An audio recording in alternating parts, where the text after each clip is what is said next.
ഷാർജയിൽ ജീവനൊടുക്കിയ വിഭജികയുടെ മകൾ വൈഭവിയുടെ സംസ്കാര കാര്യത്തിൽ ഇന്ന് തീരുമാനമുണ്ടാകും. മൃതദേഹം യുഎഇയിൽ സംസ്കരിക്കാനുള്ള തീരുമാനം ഇന്ത്യൻ കോൺസുലേറ്റ് ഇടപെട്ടാണ് തടഞ്ഞത്. വിഭജികയുടെ അമ്മയും സഹോദരനും ഷാർജയിൽ എത്തിയിട്ടുണ്ട്. നിതീഷിന്റെ കുടുംബത്തിനെതിരായ നിയമ നടപടിയുമായി മുന്നോട്ട് പോവുകയാണ് വിഭജികയുടെ കുടുംബം. വിനീഷ് കൂടുതൽ വിശദാംശങ്ങളുമായി നമുക്കൊപ്പം ചേരുകയാണ്. വിനീഷ്, നീതി തേടി ഒരു കുടുംബം, വിഭജികയുടെ കുടുംബം ഇപ്പോൾ ഷാർജയിൽ എത്തിയിരിക്കുകയാണ്.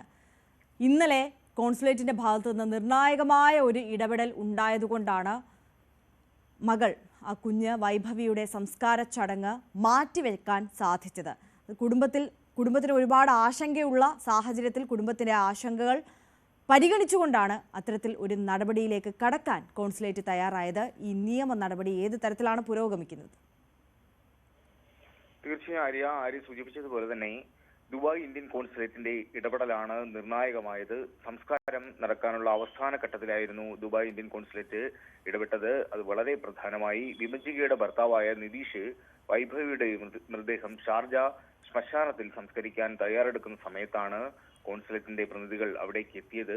വിഭജികയും കുഞ്ഞും ഒരേ സമയം മരിച്ച സംഭവത്തിൽ സംശയങ്ങൾ നിലനിൽക്കുന്നു എന്നും വിഭജികയുടെ അമ്മ ശൈലജ മൃതദേഹം ഇന്ത്യയിൽ നാട്ടിൽ സംസ്കരിക്കണമെന്ന് ആവശ്യപ്പെട്ടിട്ടുണ്ടെന്നും അധികൃതർ നിതീഷിനെ അറിയിക്കുകയായിരുന്നു.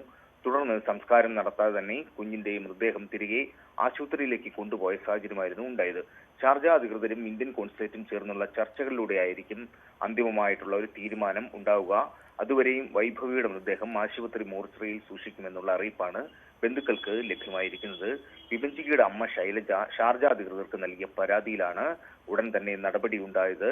കുഞ്ഞിന്റെ മൃതദേഹം നാട്ടിൽ സംസ്കരിക്കണമെന്നും വിഭജികയുടെയും കുഞ്ഞിന്റെയും മൃതദേഹം ഒന്നിച്ച് നാട്ടിൽ എത്തിക്കണമെന്നുമാണ് അമ്മ ശൈലജ ആവശ്യപ്പെട്ടിരുന്നത്. ഇതുമായി ബന്ധപ്പെട്ടൊരു കത്ത് നൽകുകയും ചെയ്തിരുന്നു. കൊല്ലം കേരളപുരം സ്വദേശിനിയായ വിഭജികയെയും കുഞ്ഞിനെയും കഴിഞ്ഞ ചൊവ്വാഴ്ചയാണ് ഇവർ താമസിച്ചിരുന്ന ഷാർജയിലെ ഫ്ളാറ്റിൽ തൂങ്ങി മരിച്ച നിലയിൽ കാണപ്പെട്ടത്.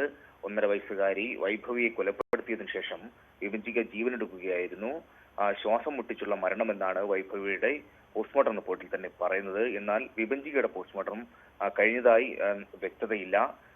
ഇവരുടെ മരണത്തിൽ ദുരൂഹതയുണ്ടെന്നും റീപോസ്റ്റ്മോർട്ടം അടക്കം നടത്തേണ്ടതുണ്ടെന്നും ഈ കേസ് അന്വേഷിക്കണമെന്നും ആവശ്യപ്പെട്ടാണ് ശൈലജ പരാതി നൽകിയത്. സംഭവത്തിൽ കൊല്ലം കുണ്ട്ര പോലീസ് അന്വേഷണം ആരംഭിച്ച സാഹചര്യവും നിലനിൽക്കുന്നുണ്ട്.